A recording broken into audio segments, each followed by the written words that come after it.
எல்லோருக்கும் வணக்கம் நண்பர்களே. உங்களுக்கு தெரிஞ்ச நல்ல பெரிய கதர்கடை கம்பெனி அந்த விலாசம் இருந்தால் சொல்லுங்கள். நாளைக்கு எனக்கு ஏதாவது தேவைப்படுமா என்னன்னு தெரில. கதர்கடை துண்டு அப்படின்றது பெரிய சைஸில் வாங்க வேண்டியதாக இருக்கும் போல். அதாவது மிகப்பெரிய ஒரு தகவல் அப்படின்றது வருது. ட்ரம்ப் அவர்கள் இந்தியாவின் மேல் 25% கட்டணம் விதிச்சிருக்கார். அது மட்டும் இல்லை, அது கூட பரவாயில்லன்னு வச்சிங்களேன். 25% என்பது நம்மளுக்கு சாதகமான ஒரு தீர்ப்பு தான். ஆனால் அதுக்கப்புறம் ஒரு விஷயம் சொல்கிறாரு பாருங்க. நம்ம காலுக்கடியில் ஒரு லட்சுமி பட்டாசை கொளுத்தி போட்ட மாதிரி நீங்கள் ரஷ்யா கிட்ட ஆயில் மற்றும் ஆயுதங்கள் எல்லாம் வாங்குறீங்க. இதனால் அவங்களுக்கு பணம் போகுது. நீங்கள் அவங்க உக்ரைன் மேலே எடுத்த படையெடுப்புக்கு உதவி செய்கிறீங்க. அதனால் உங்கள் மேலே ஒரு பெனால்ட்டி என்பது போடுவோம். இந்த 25% என்பது எப்பவும் இருக்க போகுது. ப்ளஸ் அடிஷ்னலாக உங்கள் மேலே நாங்கள் அந்த பெனால்ட்டி அப்படின்றது போடுவோம். ஆனால் பாருங்கள், அந்த பெனால்ட்டி இன்னும் முடிவு பண்ணல. அது இன்னொரு 50 நாளுக்குள்ளேயோ அல்லது அதுக்கு முன்னாடியோ நாங்கள் முடிவு பண்ணுவோம். அது 100% இருக்கலாம், 500% இருக்கலாம், என்னன்னு தெரில. இவர் என்ன வேணாலும் பண்ணக்கூடிய ஆளாக தான் இருக்காப்புல. ஆனால் நம்ம இந்திய தரப்பில் என்ன சொல்கிறாங்கன்னா, இந்த 25% என்பது ஒரு பர்மனண்ட்டாக இருக்காது, ஒரு டெம்பரவரியாக தான் இருக்கும். ஏன்னா நம்ம அமெரிக்கா கூட பேசிக்கிட்டு தான் இருக்கோம் அப்படின்ற அந்த மாதிரி ஒரு தகவல் வந்துட்டு இருக்கு. ஸோ நம்மளை பொறுத்த வரைக்கும் நாளைக்கு மார்க்கெட்டில் ஏற்கனவே ஒரு மாதத்தினுடைய எக்ஸ்பைரி, வீக்லி எக்ஸ்பைரியிலேயே படம் எடுத்து ஆடுவாங்க. அப்போ நாளைக்கு பல பேர் லட்சத்தில் சம்பாதிக்க போகிறாங்களா அல்லது லட்சத்தில் இழக்க போகிறாங்களா? ஏன்னா மார்க்கெட் நாளைக்கு எக்ஸ்பைரி டைம்லேயே கேப் அப்போ கேப் டவுனோ ஆகலாம் அப்படின்ற மாதிரி யோசிச்சுட்டு இருக்கக்கூடிய சமயத்தில் அமெரிக்காவினுடைய ஃபெட்டு அவங்களுடைய மீட்டிங்கினுடைய அவுட்கம் என்ன வரும் அப்படின்னு பார்த்துட்டு இருக்கக்கூடிய சமயத்தில் மிகப்பெரிய ஒரு தகவல், இந்தியாவை சார்ந்து இருக்கக்கூடிய இந்த தகவல் மிகப்பெரிய ஒரு மார்க்கெட்டில் மேலேயோ கீழேயோ ஏதாவது ஒரு 300-400 பாயிண்ட் ஏதாவது ஓப்பனிங்லேயே பண்ணுமா அப்படின்றத இப்போ ஒரு கேள்வியாக இருக்குது. அதில் பாருங்கள், ஒரு நண்பருக்கு ஏற்கனவே ஒரு வருத்தம் உங்களுக்கு தெரியாதல்ல. இப்போ தான் நிறைய ஐபிஓக்கள் நல்லா பச்சையாக க்ரீனில் லிஸ்ட் ஆகிற மாதிரி இருக்குது. கிரே மார்க்கெட் ப்ரீமியம் பரவாயில்லன்னு பல ஐபிஓக்கள் வருமோ அப்படின்னு நினச்சிக்கிட்டு இருக்கக்கூடிய இந்த சமயத்தில் திடீர்னு ட்ரம்ப் அவர்கள் இப்படி ஒரு டேரிஃப் போட்டிருக்காரு. இன்னொரு நண்பருக்குமே பாருங்கள் எவ்வளோ ஒரு சோகம். சமீபத்தில் மிகப்பெரிய ஒரு பாப்புலராக இருந்த ஒரு ஐபிஓ தான் ஹெச்டிபி ஃபினான்ஷியல் ஐபிஓ அப்படின்றது. அந்த பங்கு லிஸ்ட் ஆனதுக்கப்புறம் எனக்கு 20% எல்லாம் லாபத்தில் இருந்துச்சுங்க. இப்போ போய் எடுத்து பார்த்தா அது என்னங்க வாங்கின விலையில் சுற்றிக்கிட்டு இருக்குது அப்படின்ற மாதிரி சோகமாக இருக்குது அந்த நண்பருக்கு. ஸோ இப்போ சமீபத்தில் ஐபிஓக்கள் பலதும் லிஸ்ட் ஆகும் பொழுது இந்த மாதிரியெல்லாம் சில பேர்த்துக்கு எக்ஸ்பீரியன்ஸ் ஆகுது. அதாவது ஷார்ட் டேர்ம் ட்ரேடராக இருந்தால் இந்த மாதிரி கீழே இறங்கிடுச்சுனாக்கா அப்புறம் யூஸ் இல்லாமல் போயிடுது. கிரே மார்க்கெட் ப்ரீமியம் லிஸ்ட் ஆகியும் யூஸ் இல்லாமல் போயிடுது. மேபி லாங் டேர்ம் இன்வெஸ்டராக இருந்து கீழே போகுது மேலே போகுதுன்னு மாறி மாறி ஷார்ட் டேர்மில் ஆகிட்டு இருந்தாலும் எனக்கு லாங் டேர்மில் அதை பற்றி கவலை இல்லை அப்படின்னு லாங் டேர்ம் இன்வெஸ்டர்ஸுக்கு வந்துட்டு இருப்பாங்க. பட் ஷார்ட் டேர்ம் இன்வெஸ்டர்ஸ்க்கு விற்றதுக்கப்புறம் மேலே போனால் என்றைக்குமே பிரச்சனை இல்லைங்க, புலம்பிட்டுக்கு வந்துக்கலாம்.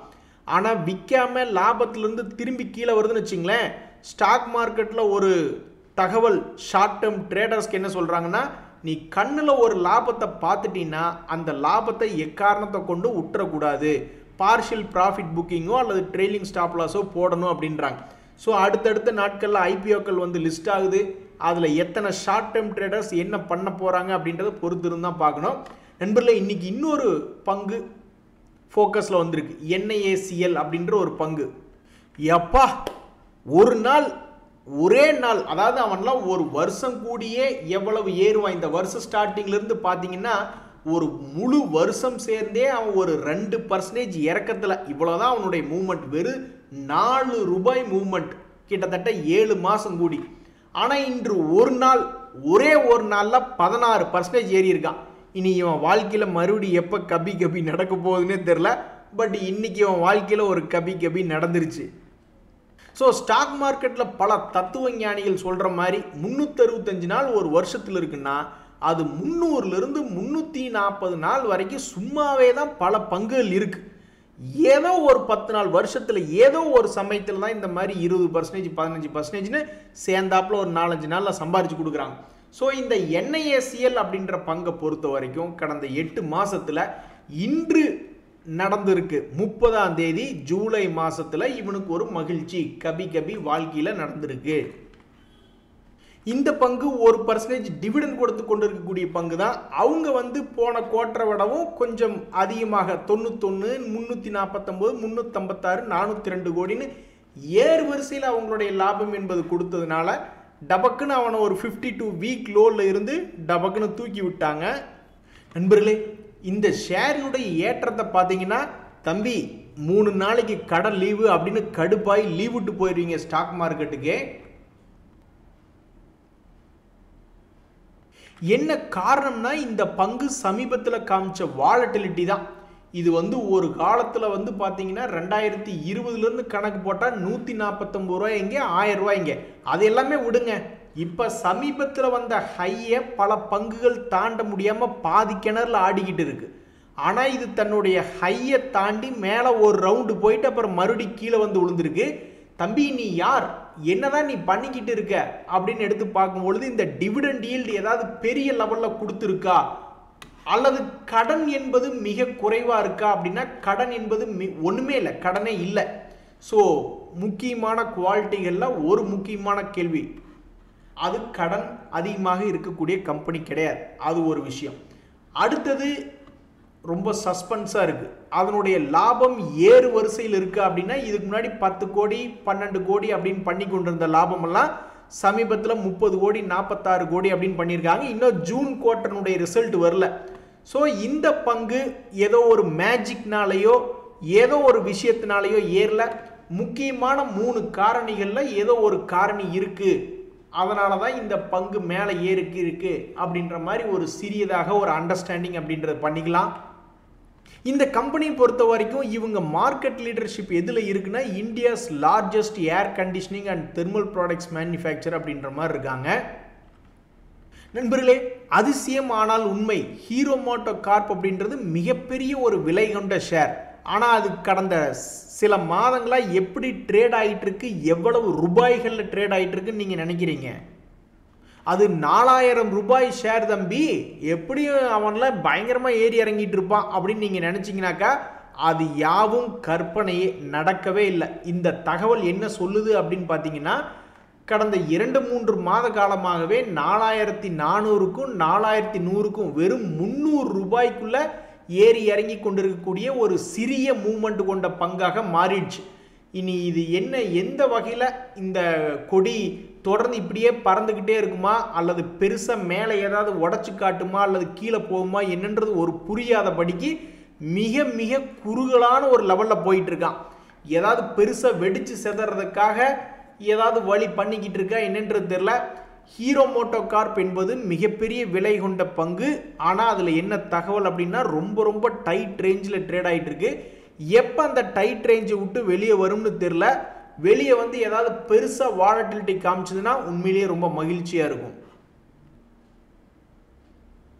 ஏய் அப்பா, நீ எவ்வளவு பெரிய மனுஷன், உனக்கா இந்த நிலைமை அப்படின்ற மாதிரி கோட்டக் பேங்க் அப்படின்ற பங்கு சமீபத்தில் 2300 இருந்த, ஏன்னா பேங்குகள் தான் நம்ம மார்க்கெட்டையே இவ்வளவு தூரம் மேலே கொண்டு வந்தது.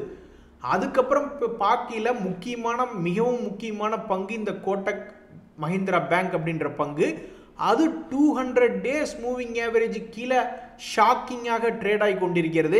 இனி இவன் எப்போ திரும்பி உள் வாங்குறானோ, அந்த 200 டேஸ் மூவிங் ஆவரேஜை எப்போ திரும்பி உள் வாங்குறானோ அப்போ பல பேர் வந்து இதில் ஏதாவது வேகம் எடுக்குமா. ஏன்னா இதுக்கு முன்னாடி அப்படி தான் பல முறை கீழே விழுகிற மாதிரி விழுந்தான். அப்புறம் ஒரு முறை திரும்பி உள் வாங்கினான். 200 டேஸ் மூவிங் ஆவரேஜை தாண்ட ஆரம்பித்ததுக்கப்புறம் 1700 to 2300 வரைக்கும்லாம் போயிருக்கு. ஸோ இந்த முறை எது விதமான குட்டிக்கரணமும் அடிக்காமல் ஏதாவது உள்வாங்கி மறுபடியும் 200 டேஸ் மூவிங் ஆவரேஜை ஏதாவது தாண்டுமா அப்படின்னு பல பேர் காத்து கிடக்குறாங்க. அஜந்தா ஃபார்மா அப்படின்ற ஒரு பங்கு, அந்த பங்குல ஏதாவது ஒரு பிரேக் அவுட் கிடைக்குமா அப்படின்ற மாதிரி பார்த்துட்டு இருக்காங்க. ஏன்னா இது நிறைய தடவை சம்பாரிச்சு குடிச்சிருச்சு. இந்த பங்கு பல முறை கீழே விழுந்து மறுபடியும் ஒரு 10% பக்கம் அப்படியே மூவ் ஆகி 10% மேலேயும் மூவ் ஆகி பல முறை சம்பாரிச்சு கொடுத்துருச்சு. அப்போ இன்னும் தொடர்ந்து மேல் நோக்கி ஏறி பழைய ஆளுகளுக்கு நீ சம்பாரிச்சு கொடுக்கலாம்ல அப்படின்ற மாதிரி முருகா அதில் ஏதாவது ஒரு பிரேக் அவுட் நடக்கணும் அப்படின்னு வேண்டிட்டு இருக்காங்க. நண்பர்களே, பிடிலைட் இண்டஸ்ட்ரீஸ் அப்படின்ற ஒரு பங்கு நீங்கள் அதிகமாக பார்த்துருப்பீங்களா என்னன்றது தெரியல. ஆனாலும் அது மூவ்மெண்ட் வந்து அதிகமாக வாலட்டிலிட்டி கொண்ட பங்கு. ஸோ 2025 இது என்ன பண்ணியிருக்கு அப்படின்னு நீங்கள் பார்த்தீங்கன்னா, 2025லேருந்து பெருசாக கீழே இறங்கி மறுபடியும் சம்பாரிச்சு கொடுத்துருக்கு. மறுபடியும் ஒரு குறிப்பிட்ட லெவல் வந்து அதுக்கும் கீழே போயிட்டு அதுக்கப்புறம் மறுபடியும் ஒரு இடம் சம்பாரிச்சு கொடுத்துருக்கு, மறுபடியும் சம்பாரிச்சு கொடுத்துருக்கு, மறுபடியும் கீழே விழுந்து சம்பாரிச்சு கொடுத்துருக்கு. இப்போ இன்றைய தேதியில் ஏதோ ஒரு லெவலில் கீழே வந்து விழுந்திருக்கான்னு வச்சுக்கோங்களேன். இனி இவன் மேலே போக போகிறானா இல்லை கீழே போக போகிறான்னு தெரில. பட் இப்போதைக்கு இது ஒரு வாலட்டிலிட்டியான பங்கு. இது என்ன செக்டரில் இருக்குது அப்படின்ற இன்ஃபர்மேஷன் இப்போ நம்ம பார்க்க போகிறோம்.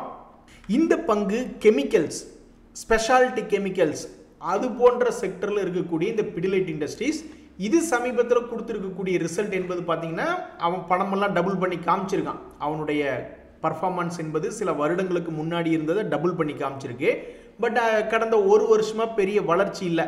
இனி ஜூன் மாதத்தினுடைய ரிசல்ட் எப்படி வரும் அப்படின்னு பல பேர் ஆவலாக காத்துக்கிட்டு இருக்காங்க. ஏன்னா இது வாலட்டிலிட்டியான பங்கு, 52 வீக்ஸ் லோ பக்கத்தில் இருக்குது. அதாவது நண்பர்களே, இன்னொரு கம்பெனி லேட்டன்ட் வியூ அனாலிட்டிக்ஸ், இந்த பங்கு சமீபத்தில் லாபம் கொடுத்துச்சா இல்லையா அப்படின்றத டக்குன்னு எங்கே போய் பார்ப்பீங்க? பல வெப்சைட்டுகள் இருக்குது. ஸ்க்ரீனர் இருக்குது, மணி கண்ட்ரோல் இருக்குது. அதுவும் இல்லாமல் இந்த கம்பெனியிலே எக்ஸ்சேஞ்சில் போய் ஃபைல் பண்ணியிருக்கும், பிஎஸ்சிலையோ என்எஸ்சிலையோ போய் பார்த்துக்கலாம். அந்த மாதிரிலாம் நிறையா இருக்குது. இந்த பங்கு டிவிடெண்ட் என்பது கொடுக்கவே இல்லை. ஆனால் இவன்ட்ட இன்னொரு குவாலிட்டி என்ன அப்படின்னு பார்த்தீங்கன்னா, அது கடனே இல்லாத ஒரு பங்காக இருக்கிறது.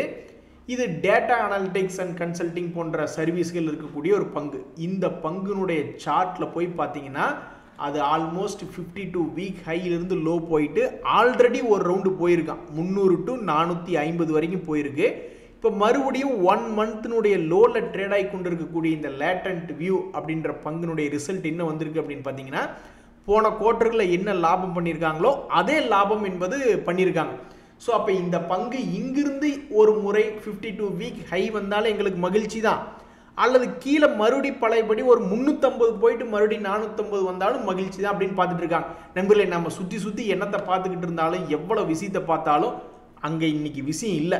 இன்னைக்கு பெரிய விஷயம் ஒருத்தர் பண்ணி வச்சிருக்காரு. ட்ரம்ப் அவர்கள் இந்தியாவுக்கு 25% டேரிஃப் போட்டிருக்காரு. நாளைக்கு மந்த்லி எக்ஸ்பைரி வேறு. ஸோ இது அன்எக்ஸ்பெக்டடாக வந்திருக்கிறதுனால யாரெல்லாம் ஓப்பன் பொசிஷன் இருக்காங்களோ அவங்க தான் ரொம்பவுமே மார்க்கெட்டை உன்னிப்பாக பார்க்கணும்.